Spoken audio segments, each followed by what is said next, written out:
తలచినదే జరిగినదా దైవం ఎందులకు అనే ఒక పాట మీకు గుర్తే ఉంటుంది. పాపం కేసీఆర్ గారు ముచ్చటగా మూడోసారి తాను ముఖ్యమంత్రి అవుతారనుకొని కొన్ని 18 వాహనాలను కొనుగోలు చేసి వాటిని ఆధునీకరించి క్రూయిజ్ వాహనాలుగా చేయాలనే తలంపుతో ఇక్కడ మిల్లర్ అనే ఒక సంస్థ ఇవ్వడం జరిగిందండి.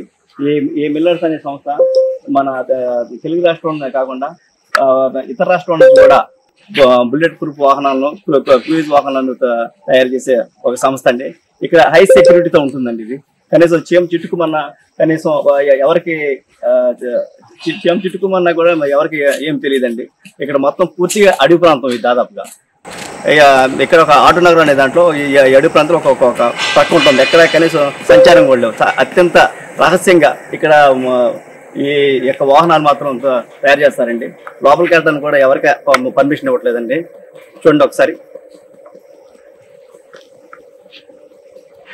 18 వాహనాలు ఆయన కొనుగోలు చేసినట్టు తెలిసింది సార్. ఒక్కొక్క వాహనం విలువ వచ్చి దాదాపు 4 కోట్ల రూపాయలు. అదేవిధంగా ఆధునీకరించడానికి ఇంకా ఎక్కువ అయ్యే ఛాన్సెస్ ఉంటాయండి. మొత్తం దాదాపు 66 కోట్ల రూపాయలతో ఈ ఆధునీకరించడం అనేది జరుగుతుందండి. ఇక్కడ కనీసం లోపలికి మాట్లాడటానికి కానీ గేటు దాటి వెళ్ళటానికి కూడా ఎవరిని ఒప్పుకోవటానికి సెక్యూరిటీ ఎలా చేయలేదు. కనీసం మాట్లాడటానికి కూడా ఎలా చేయలేదు. చూడండి ఒకసారి.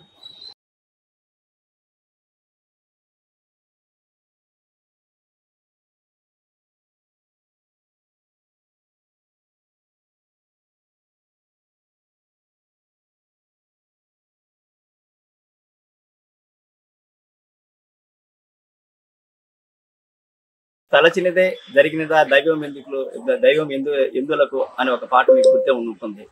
పాపం కేసీఆర్ గారు ముచ్చటగా మూడోసారి తాను ముఖ్యమంత్రి అవుతారనుకొని కొన్ని 18 వాహనాలను కొనుగోలు చేసి వాటిని ఆధునీకరించి క్రూయిజ్ వాహనాలుగా చేయాలనే తలంపుతో ఇక్కడ మిల్లర్ అనే ఒక సంస్థ ఇవ్వడం జరిగిందండి. ఈ మిల్లర్స్ అనే సంస్థ మన తెలుగు రాష్ట్రంలో కాకుండా ఇతర రాష్ట్రాల నుంచి కూడా బుల్లెట్ ప్రూఫ్ వాహనాలను క్రూయిజ్ వాహనాలను తయారు చేసే ఒక సంస్థ అండి.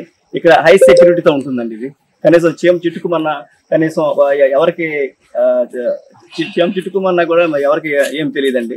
ఇక్కడ మొత్తం పూర్తిగా అడవి ప్రాంతం ఇది. దాదాపుగా ఇక్కడ ఒక ఆటో నగరం అనే దాంట్లో ఈ అడవి ప్రాంతంలో ఒక పక్క ఉంటుంది. ఎక్కడ కనీసం సంచారం కూడా లేవు. అత్యంత రహస్యంగా ఇక్కడ ఈ యొక్క వాహనాలు మాత్రం తయారు చేస్తారండి.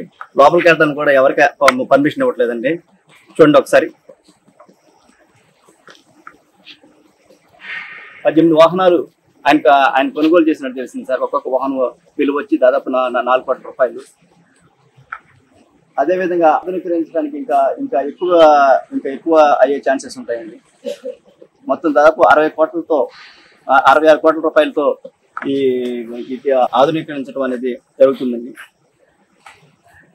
ఇక్కడ కనీసం లోపలికి మాట్లాడటానికి కానీ గేటు దాటి వెళ్ళటానికి కూడా ఎవరిని ఒప్పుకోవటానికి సెక్యూరిటీ ఎలా చేయలేదు. కనీసం మాట్లాడటానికి కూడా ఎలా చేయలేదు. చూడండి ఒకసారి.